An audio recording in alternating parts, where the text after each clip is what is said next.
और यहां पर एक अहम खबर आप तक पहुंचा रहे हैं कि वजीर खजाना अब्दुल हफीज शेख से कलमदान वापस लेने का फैसला कर लिया गया है और हम्माद अजहर अब नए वजीर खजाना होंगे। तो ये बड़ी अहम अपडेट है क्योंकि इसी हवाले से हम देख रहे थे कि इससे पहले सेनेट इलेक्शंस के मौके पर हफीज शेख साहब को सेनेटर बनाने की कोशिश की गई और उसके बाद उनको कंटिन्यू रखना था, लेकिन अब हम्माद अजहर साहब को वजीर खजाना बनाने का फैसला किया गया है। अब्दुल कादिर मजीद तफसीलात देंगे, बताइएगा जी।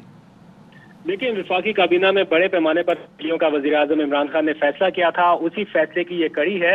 हम्माद अजहर को विफाकी वजीर खजाना बनाने का फैसला किया गया है वजीर आजम इमरान खान की जानिब से। और बड़ी डेवलपमेंट ये है कि अब्दुल हफीज शेख जो इस वक्त मुशीर खजाना के ओहदे पर काम कर रहे थे, उनको उनके ओहदे से हटाए जाने का फैसला किया गया है। ये आखिरी तब्दीली नहीं है और बहुत सी तब्दीलियां इस वक्त पाइपलाइन में हैं। शिबली फराज से मुतालिक भी बहुत अहम फैसला कुछ ही दिनों में मतवक्के है।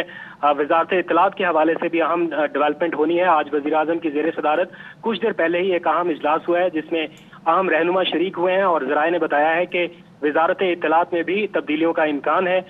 शिबली फराज वजीर इत्तलात के ओहदे पर रहेंगे या नहीं, अभी तक इस बारे में फैसला नहीं हुआ, लेकिन ये फैसला बड़ा सामने आया जो वजीर खजाना के हवाले से किया गया और हम्माद अजहर को अब वजारत खजाना का कलमदान दिया जाएगा।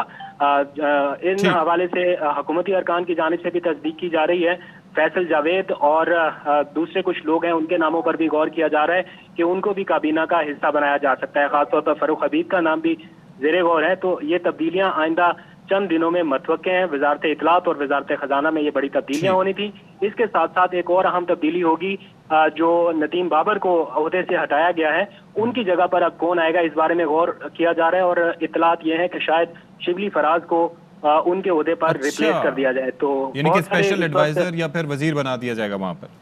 जी हाँ, इस बारे में सोच विचार जारी है और ऐन इम्कान है कि काबीना का इजलास जो मंगल के रोज होना था वो पोस्टपोन करके चूंकि जुमेरात को कर दिया गया है, तो जुमेरात के दिन तक इन चीजों की अनाउंसमेंट हो सकती है। बाज हल्के फवाद चौधरी साहब का नाम भी ले रहे हैं कि उनको वजारत इत्तलात के ओहदे पर लाना चाहिए, लेकिन फवाद चौधरी की ये राय है कि अगर उनको इस ओहदे पर लाना है तो फिर एडिशनल चार्ज उनको दिया जाए। वो वजारत साइंस एंड टेक्नोलॉजी होने के लिए तैयार नहीं है। तो ये सारी चीजें इस वक्त डिस्कशन ठीक है। बहुत शुक्रिया, अब्दुल कादिर हमारे साथ मौजूद थे। और ये बड़ी अहम अपडेट है कि अब्दुल हफीज शेख साहब जो कि पहले वजीर आजम पाकिस्तान के अप्रैल 2019 से दिसंबर 2020 तक उनके एडवाइजर थे, माली उमूर पर वजीर खजाना के तौर पर अपने फराइज अंजाम दे रहे थे। बाद अज़ां उन्हें वजीर बनाया गया, विफाकी वजीर, क्योंकि एक आइन में ये शिक मौजूद है कि 6 महीने तक किसी भी शख्स को विफाकी वजीर का ओहदा दिया जा सकता है। फिर उन्हें सेनेटर बनाने के लिए भी कोशिश की गई, लेकिन अब उन्हें हटा दिया गया। और हम्माद अजहर साहब जो कि रेवेन्यू डिवीजन में उन्होंने अपना किरदार अदा किया, अपनी जो सलाहियतों का लोहा मनवाया और इसके बाद मिनिस्टर ऑफ स्टेट रहे थे, फिर फेडरल मिनिस्टर बराए रेवेन्यू बने और FATF के साथ जो उनकी मीटिंग्स हुई, जो उनका किरदार रहा, उस हवाले से उससे वजीर आजम पाकिस्तान बहुत ज्यादा खुश थे। कई बार उन्होंने हम्माद अजहर की सलाहियतों की तारीफ भी की और अब हमने देखा कि उसका समर भी उनको मिल गया कि उनको विफाकी वजीर बराए खजाना बनाने का फैसला कर लिया गया है।